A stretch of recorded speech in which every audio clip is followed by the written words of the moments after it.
حدیث شریف کې راځي پیغمبر علیه السلام وایي چې خیر الناس من ينفع الناس، خیر د خلکو هغه څوک دی چې خلکو ته نفع رسوي. خیر دی و نور تاک نور نړۍ ښکلې ده، موږ د خپل وطن مینا په وینا کې اغلې ده، موږ د خپل وطن مینا په وینا کې اغلې ده. دومره ډېره تویه شوه چې ځمکه پرې خړوبه شوه، دومره ډېره تویه شوه چې ځمکه پرې خړوبه شوه. د شهیدانو وینې رنګ راوړ سپېڅلې ده، موږ د خپل وطن مینا په د آیات کریمه دی وایي انما یعمر مساجد الله من آمن بالله والیوم الاخر. د الله پاک کورونه څوک به دي چې پر الله او د الله پر رسول پر ورځ د آخرت باندې ایمان وکړي.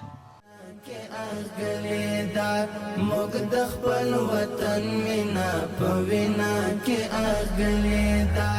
خیر دی و نور تاک نور نړۍ ښکلې ده. نو دې لپاره به بیا د خیر سره تهجد پر وخت دعا کوي. ولې نه کوو؟ دا د لمر در ساته چې کومې دغه اوبه راخېږي او څوک اودسونه تازه کېږي، غسل وکړي، الله جل جلاله حساب دې ته ورسوي.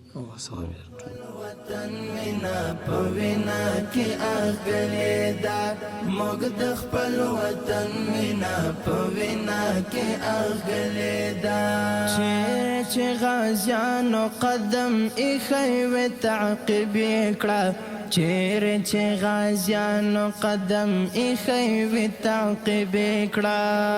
پوښته د خدای دیدار ته کومه لاره.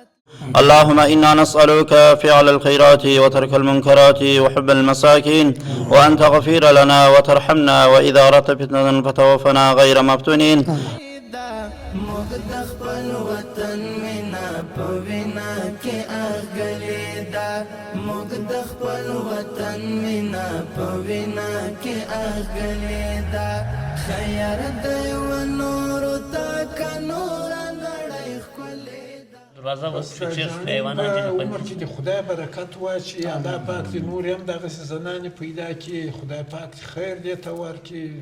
په دنیا او آخرت یې الله خیر ورته ورکړي انشاءالله. ورکوي الله عز وجل وعده ده د داسې انسانانو سره چې دا جاریه خیر کوي، د دې سره الله عز وجل وعده کړې ده. موږ د وعدې سره سم یو قدم نور مخکې هم ځو. لله الحمد د مدرسې د ځمکې د رانیولو څخه وروسته مو تعمیر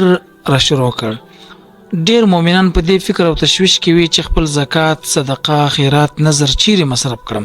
نن یې موږ تاسو ته بهترین ادرس وړاندې کوو. په همدغه ځای کې به ستاسو د مرستې په برکت باندې تعمیر جوړیږي او د الله تعالی د دین زده کړه به پکښې کېږي.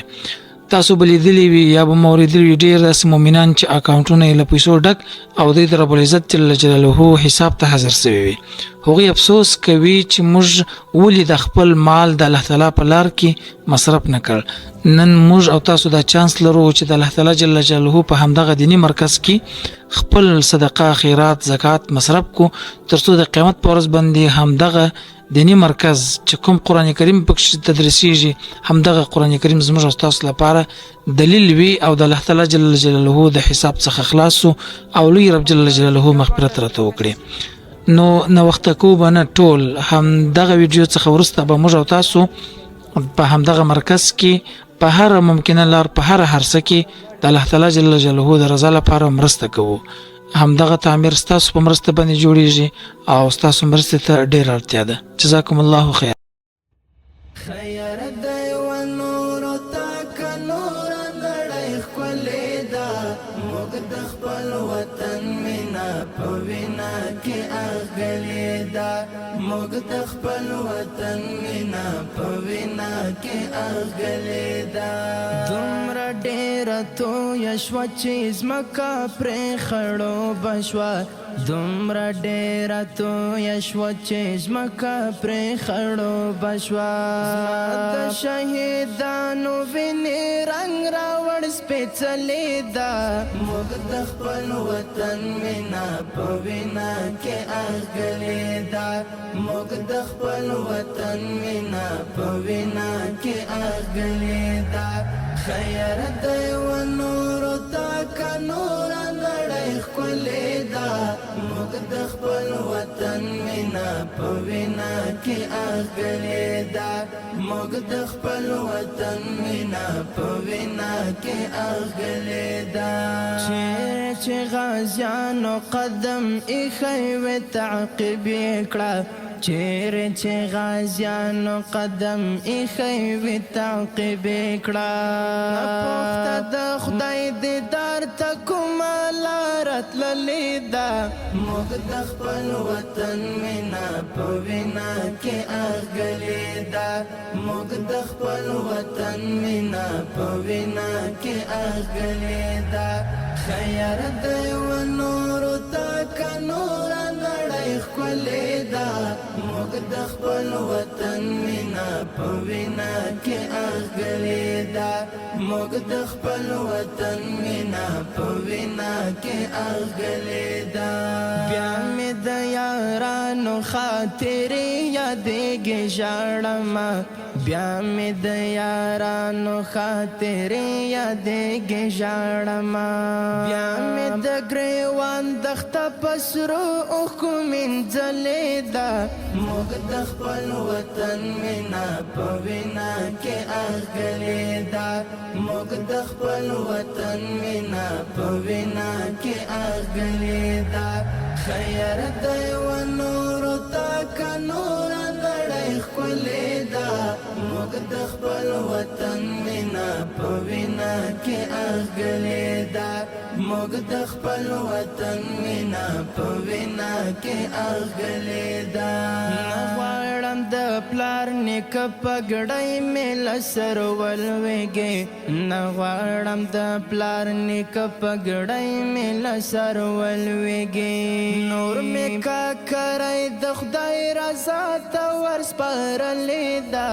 موږ د خپل وطن مینا په وینا کې اغلې ده موږ د خپل وطن مینا په وینا کې اغلې ده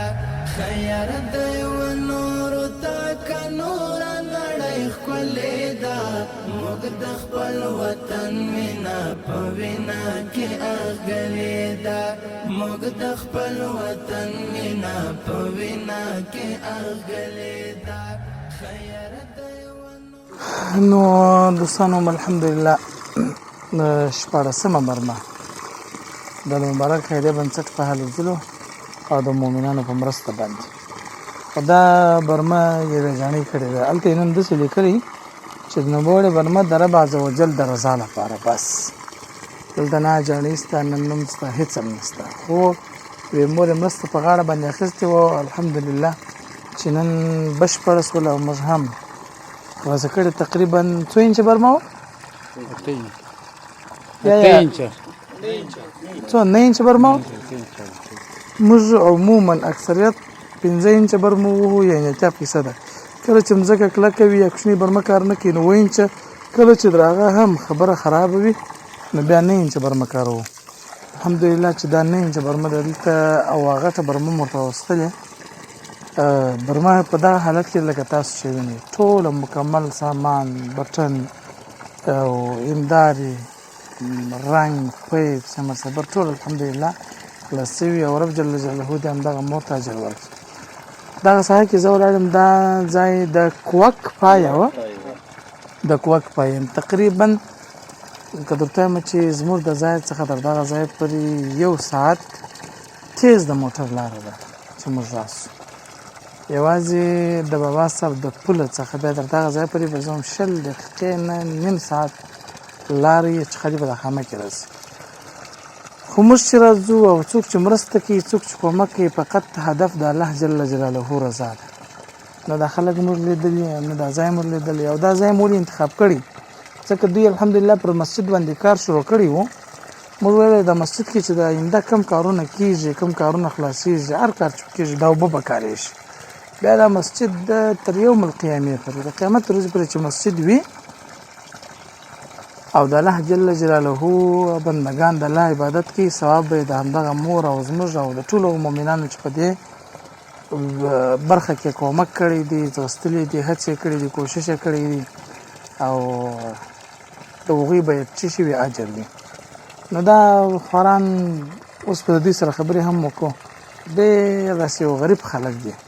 ډېر مظلوم خلک دي واقعا هم چې د دوی کوم د ژوند حالات دي دا به هلته موږ څه دوی څخه پوښتنه مو وکړو. دا مسجد الحمدلله دوی شروع کړي او ډېر ژر به خلاص. فقط یې خبره کلکنان ته ولاړه ده، د مسجد فرش ته ولاړه ده او دلته به یو دروازه ورته کښېږدي، دلته یوه دنه حجره ورته جوړه، نور مسجد خلاص دی. اوس هم الحمدلله د لمانځه دپاره آماده دي. زه فکر کوم چې دوی به انشاءالله آینده لمونځونه پکښې وکړي، فقط چې دغه لږ اړوند کارونه یې خلاص شي. موږ د برمې کار په غاړه اخیستی و، الحمدلله برمه مو دلته خلاصه کړه او دا به آینده د الله جل جلاله په فضل باندې د ټول محل او د ټول کلي ته د ټول خلکو ته اوبه ورکوي. جزاکم الله خیره. دوستانو دا مسجد دی الحمدلله ټوله زیبند و کار و هر څه یې خلاص شوي دي. دا محراب و ټول شان یو هلته په هغه ځای کې چې دروازه ده چې یوه حجره ورته جوړه کړو چې یو مولوي صاحب پکښې اوسېږي، یو طالب و یو شاګرد پکښې اوسېږي او د دې تر څنګ د مسجد هغه د جنازې کټ دی او نور شیان دي او هر څه چې د مسجد لوازم دي هلته یې کښېږدي. نو یو هغه ځای چې دوی ضرورت کوي د مسجد دوه کړکینان دوې دروازې دي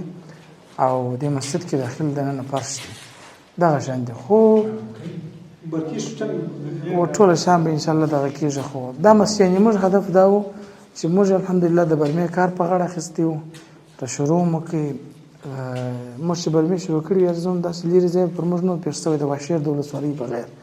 الحمدلله چې خلاص شو، کامیابه شو، د رب جل جلاله په مرسته باندې ګټه اخیستنې ته وسپارل شو. زه به کښېنم مولوي صاحب. بسم الله الرحمن الرحیم. السلام علیکم ورحمة الله وبرکاته. دوستانو ستړي مه شئ په دې هیله چې جوړ روغ خوښ او خوشحاله به یاست. المبارک خیریه بنسټ او د هغوی ټیم نن ارغنداب ولسوالۍ د کوک پای کې د برمې د افتتاح لپاره برمه یوې مور مرسته کړې وه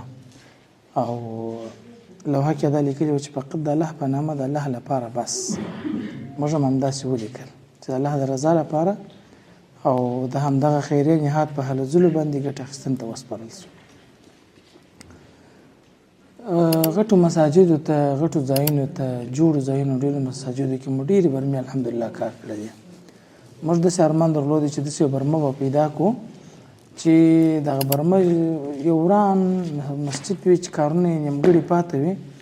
او د برمې ضرورت وي، موږ هلته برمه ورته کار کړو. الحمدلله دا مسجد پیدا سو،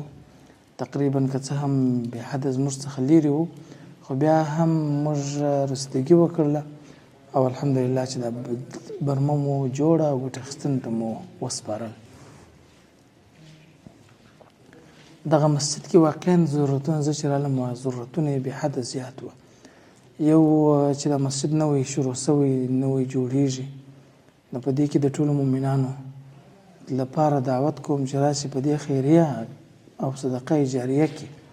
او د الله تعالی جل جلاله په کور کې خپله مرسته وکړي. دا مسجد به جوړ سي او ثواب به یې د چا وي؟ د هغه خلکو چې په دغه برخه کې کومک او مرسته کوي. د برمې کار الحمدلله یوې مور وکړي او الحمدلله چې بشپړ خلاص شو. اوس یې کارونه چې پاته دي مولوي صاحب زما څنګ ته ناست دی، د کلي د محل خلک زموږ سره ناست دي، دوی سره به خبرې هم وکړو او چې کوم ضرورتونه دي څنګه تکلیف او زحمت باندې مسجد را شروع کړي نو هغه خبرې به هم ځینې واورو او د برمې په جوړېدلو باندې څه احساس کوئ، څونه یې دغه څخه بوج کښته سو، دا به هم انشاءالله العزیز ځینې اورو. مولوي صاحب ته څنګه یې؟ السلام علیکم. وعلیکم السلام. صحت ښه دی؟ مایک په درکړم. څنګه یې؟ ښه یم. صحت ښه دی؟ خیر جوړ یاست؟ ملګري ښه دي؟ اول خو د برمې پوښتنه وکړو نه الحمدلله مشکو جوړي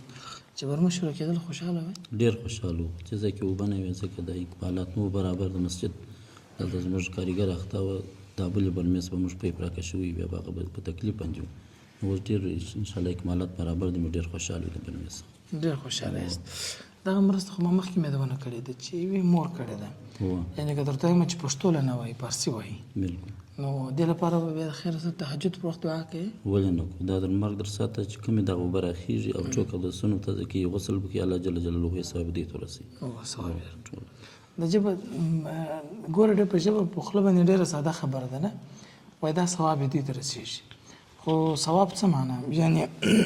مولوي صاحب ته دا معلومه چې د قیامت په ورځ باندې به د حشر په ورځ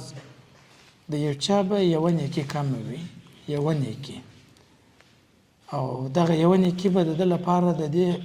دلیل کېدلی شي چې جنت ته ولاړ شي او که د یوه نیکي پوره نه کړي نو دی به دوزخ ته ځي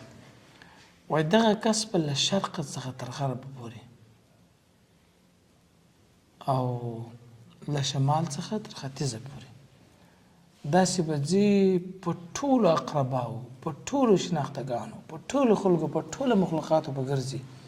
یوه نیکي یوه سبحان الله چې دا وایي د دغه یوه نیکي به نور کړي تر څو الله تعالی جل جلاله دی له دغه اوره او د دوزخ څخه بچ کړي دا ثواب دی نو اوس چې یو چاته د جاریه ثواب رواني او د نیکي جاري رواني د ده اکاونټ ته جمع کېږي دا خو عادي خبره نه ده دا هغه څه دي چې یو څوک په د قیامت د حشر په ورځ باندې په یوه نیکي باندې یا دوزخ ته ځي چې نه په پیدا کېږي یا به جنت ته ځي چې ویې لري یوه دانه لکه داسې مثال به اوس په دغه کې ولرو لکه یو څوک چې د یو چا څخه ډېر عادي شی وغواړي په دغه کې او د دنیا له یوه کونج تر بل کونجه پورې ولاړ سي او څوک یې ورنه کړي او دا چې د سخت د حساب ورځ وي لمر د ځمکې څخه یوه نیزه یا دوې نیزې لوړ وي د انسان په سر کې ماغزه ایښي او په دغسې حالاتو کې یو څوک په څومره سرګردانۍ او هلته د رښتیا میدان یې چې 100% به د کس یا دوزخ یا د جنت ته ځي وایي بیا پر دا کس باندې الله جل جلاله رحم وکړي چې زه د یوه نیکي چا در نه کړل بس په خاص رحم جنت ته ولاړ سي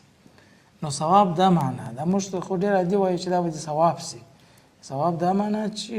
دنیا او آخرت به د الله جوړ کړي مولوي صاحب دغسې وایي دغسې بلکل که مسجد وي که برمه یې هر خیریه کار شي هغه الله جل جلاله تر ورځې تر قیامته دا ثواب ورسوي په کوم مسجد کې چې لمونځ کېږي په کوم مسجد کې چې عبادت کېږي چا چې 1 روپۍ یا 2 روپۍ مصرف کړي د هغسې اوبه برمه هندارې هر څه چې وي الله جل جلاله که دی یې که نه الله جل جلاله یې ثواب ورسوي ورې د پیغمبر علیه الصلاة والسلام په خوله باندې یو چاته د خیر خلک ویل دا ډېره غټه خبره ده حدیث شریف کې راځي پیغمبر علیه السلام وایي چې خیر الناس من ينفع الناس خیر د خلکو هغه څوک دی چې خلکو ته نفع رسوي دا د الله په وړاندې باندې ډېر د خیر خلک دي نو داسې خلک چې دا برمې وهي برمې جوړوي او خپل 1 او 2 روپۍ بچتوي د الله په لار کې مصرفوي دا ډېر د خیر خلک دي مولوي صاحب دغسې وایي ته حاجي صاحب څنګه یې ته خوشحاله شوې ولې نه څه خوشحاله وه دلته به مو د اوبو سره ډېر په تکلیف وو اوبه به مو د بلې برمې سره ناولاد برمې سره راوستلې ګای به پیپ سره ایسو ګای به اوبه نه وي بیا به کاریګرو جنجال کوي چې مقصد اوبه مو ولې نشته نو اوس خو دا دې دننه په مسجد کې سولې شکر سړی 4 سړی چې راځي په ښه مسجد ته راځي اودس به تازه کوي لمونځ به کوي نو دا خو موږ ته بیخي غټه وسایل شوه دا زموږ درباسه چیر کار نه مو نیت و چې مقصد برمه پښکې کې و نه مو ولی سپلی پیسې نه وې کور یې ودان د دغو خلکو خدای پاک ته هم په دې دنیا هم په هغه دنیا یې وزونه ورکړي چې دا د موږ مقصد به سا کړلو موږ ته یې برمه راوبلله هر سړی به اودس تازه کوي دلې ته به لمونځونه کوي نو د مسجد لپاره مهمه برمه ده اصلي اجر درکړي خو یو شی باید وایي دوستانو هر څوک چې غواړي په دې مسجد کې کومک وکړي دا مسجد جوړ کړي د الله جل جلاله کور جوړ کړي الله پاک به د کور په چیز کې جوړ کړي په جنت کې د آیات کریمه دی وایي انما یعمر مساجد الله من آمن بالله والیوم الاخر د الله پاک کورونه څوک به دي چې پر الله او د الله پر رسول پر ورځ د آخرت باندې ایمان ولري دا خلک د الله کورونه جوړوي او که څوک چې موږ دلته ګورم یوه افغانۍ زموږ نه ده مصرف شوې دلته دا ټول د ما مخکې مو ویله چې یوې مور دا مصرف یوې جاړۍ کړی دي موږ چې راغلو دې خلکو موږ ته انار راکړل یعنې دغه یو احسان موږ فقط یې وسیله یو کله چې یو څوک د الله جل جلاله کور جوړ کړي د الله به څونه احسان الله پاک به څونه احسان الله پاک یې وزونه ورکوي دا هم په هغه دنیا باندې وزونه ورکوي دا داسې تجارت دی د الله پاک سره سړی تجارت وکړي د په دې تجارت کې بیا شیشه نشته تاوان نشته برکت ګټه یي خاص ګټه ده د نن څخه شروع شوه بالا نو هغه د ورځ د قیامت مقصد دې ته ګټه روانه ده چې هر مسلمان به د سزا کې هر مسلمان یې وچښي مقصد دا د اوس راپورته کړی هم خلک اوبه څښي هم اودسونه په تازه کوي بالا د نن څخه کار شروع شو د خیر نو ورځ د قیامت د خیر دا به جوړ شي دا مخکې دغه د ما چې یادونه کړه د ارغنداب ولسوالي ده ارغنداب ولسوالي دغه اخرو کې چې د نظام تغییر تبدیل کوي دونه ستړي به دا خلک دونه جنګونه د اوس هم چا ویل د چا کور بمبار سو ټوله دغه جسه دا جسه ټوله کور مکمل کور یې بمبار کی یعنی دونه په ټوله کور کې څه شي نه وه صندوقان الله داسې راکړوب سوله چې د ور لوډې ونیولې نیولې سوي وو ولکه د پرېوتو یا د اغوستو چې راپرېوتو هیڅ یې د سرای ور واخیست لنډه داسې دی نو دا ډېر ستړي وو دا خلک ډېر سرګردان وو یعنی په کندهار کې چې د څونه ولسوالۍ وې د ارغنداب خلک په اخره کې سخت ډېر ستړي وو دا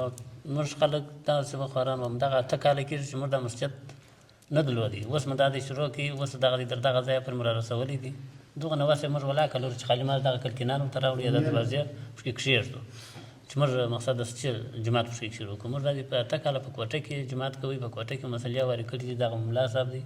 داسې نه چې اوس نو موږ ملا نه درلودی یا ملا مو درلودی مګر د مسجد بس مو نه درلودی چې موږ مسجد جوړ کړی وای نو اوس دغه ته د خیر خبره ولاړه ده چې ما دغه کلکینانو دروازې پکې کښېږدو موږ به الله مقصد که دننه سي که د سبا سي چې هماغسې پکې کښېږده بس به د خیر موږ خپل جوماتونه پکې کوو بلا د سنت د مسجد ضرورت اوس فلحال څه شي دی لږ ضرورت چې دغه کلکینانو دروازې مقصد موږ د او دغه ملکي دي د اوبو سیستم خوا دی الله فعاله کړي چې یو زیرمه یې پیدا سي چې یو سړی په ډاډه زړه د باغ سره روان دی د اوبو د اوداسه ځای بې معلوم وي دلته داسې پېښ سوي دي پر خلکو لمونځ قضا سوی دی د هندارې داسې دي اوبه راکاږي د لمر لوېده او د لمر خطه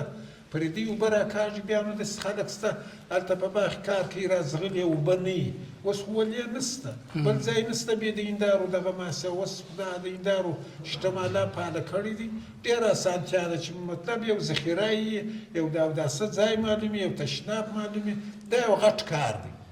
دا یې د ټانکۍ ته ضرورت څه کوي وخت بیا داسې باران وریځې بیا نو د اوبه بیا نشته ذخیره به وي ذخیره باید وي ذخیره باید وي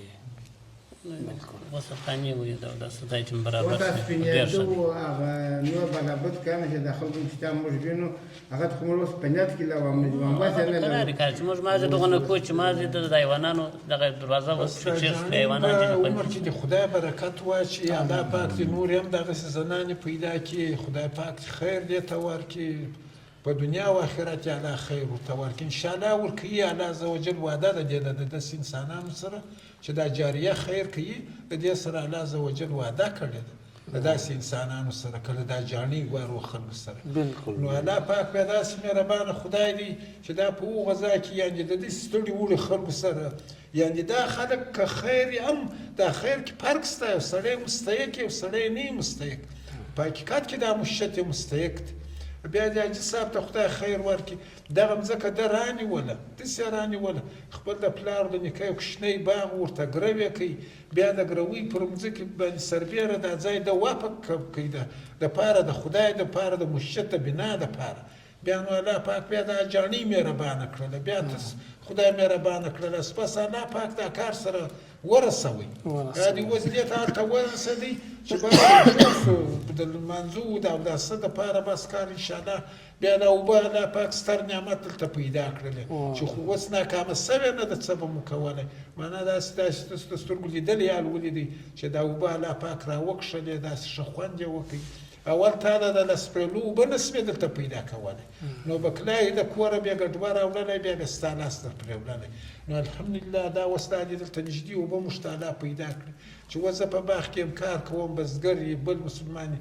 په ډاډه زړه به راځي دلته به اودس هم تازه کوي لمونځ به هم په جومات کوي دوې ګټې سوې ده دا جاڼۍ بالکل که اوس د دا جاڼۍ اوبه نه یي دا مشت یي وایم خو نو زه به حتما ځم کور ته هلته چې زه اودس تازه کوم چې زه راځم نو حتما به زه په کور کې لمونځ کوم خو چې زه کوشش نسم کولی دونه وخت نه وي چې زه برته دلته جومات ته راسم دلته به چې زما اودس تازه کوي زه به دلته جومات هم کوم دا دوه خیره سوه دوه خیره سوه بالکل نو بس دوستانو دا نننۍ برنامه د دې مؤمنانو ضرورتونه مو هم واورېدل مشکلات مو هم ولیدله او چې څومره د دې ضرورت دی هر څوک چې په دې برخه کې کومک او مرسته غواړي موږ کولی سو تاسو خپله هم کولی سئ موږ ادرس هم در کولی سو کولی سئ چې په خپل لاس باندې هم مرسته وکړئ زموږ په لاس باندې هم مرسته وکړئ هدف دا دی د ټولو زموږ د خیریه نهاد یو په ژوند کې موږ یو عادت لرو موږ داسې نه کوو چې یا مرسته به خامخا کومک موږ کوو. موږ یا هر څوک چې په هر څه کې کومک غواړي خپل په لاس یې غواړي، په دوهم لاس یې غواړي، په درېیم هدف دا دی چې خیر ورسېږي. موږ که دلته راځو زموږ خیر دی، که تاسو ته لار در شوي د خیر دا زموږ خیر دی، که تاسو ته ادرس ته خیر درکړو دا زموږ خیر دی. موږ هم په خیر پسې ګرځو او تاسو هم هڅه کوئ چې خپله مرسته، خپل کومک، خپل د تڼاکو لاسو ګټلې پیسې د الله جل جلاله د رضا په خاطر باندې مصرف کړي. نو انشاءالله العزیز که چا نور مرسته کومک زموږ سره وکړي او د خیر سره راځي نو ټول به دعاګانې کوو د خیر سره مولوي صاحب دعا وکړي به بس انشاءالله الحمد لله رب العالمين والعاقبة للمتقين والصلاة والسلام على أشرف الأنبياء والمرسلين وعلى آله وأصحابه وذرياته وأهل بيته وأمته وأنصاره أجمعين. اللهم يا كافي الأمور ويا شافي الصدور كما تجير بين البحور أجرنا من عذاب السعير ومن دعوة الصبور ومن فتنة القبور. اللهم إنا نسألك فعل الخيرات وترك المنكرات وحب المساكين وأن تغفر لنا وترحمنا وإذا أردت فتنة فتوفنا غير مفتونين. اللهم منا الدعاء وعليك الإجابة ومنا الجهد وعليك التكلان. اللهم إني على ذكرك وشكرك وحسن عبادتي. ربنا تقبل منا إنك أنت السميع العليم وتب علينا إنك أنت التواب الرحيم. اللهم ربنا آتنا في الدنيا حسنة وفي الآخرة حسنة وقنا عذاب النار وقنا عذاب القبر وقنا عذاب الحشر وقنا عذاب الدين بحرمة جد الحسن والحسين رضي الله تعالى عنهما. وصلى الله تعالى على خير خلقه ونور عرشه سيدنا محمد وعلى آله وأصحابه أجمعين. يرحمنا برحمتك يا أرحم الراحمين. السلام عليكم ورحمة الله وبركاته. خیر دی و نورو تاک نور نړۍ ښکلې ده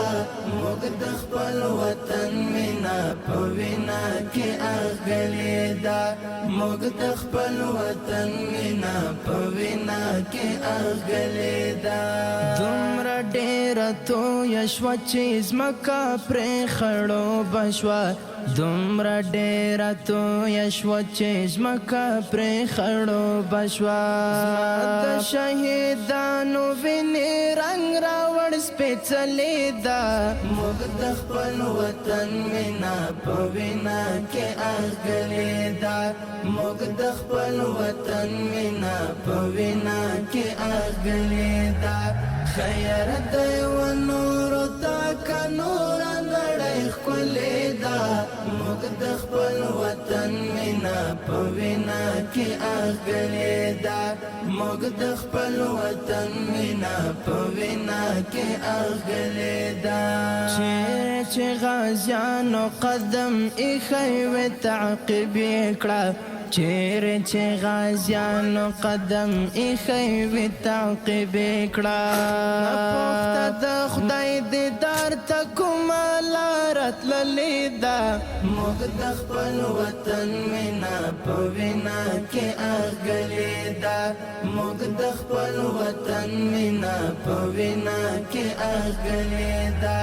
خیر دی و نورو تاک نور نړۍ ښکلې ده موږ د خپل وطن مینا په وینا کې اغلې ده موږ د خپل وطن مینا په وینا کې اغلې ده بیا مې د یارانو خاطرې یادېږي ژاړمه بیا مې د یارانو خاطرې یادېږي ژاړمه بیا مې د ګریوان دښته په سرو اوښکو مینځلې ده موږ د خپل وطن خیر دی و نورو تاک نور نړۍ ښکلې ده موږ د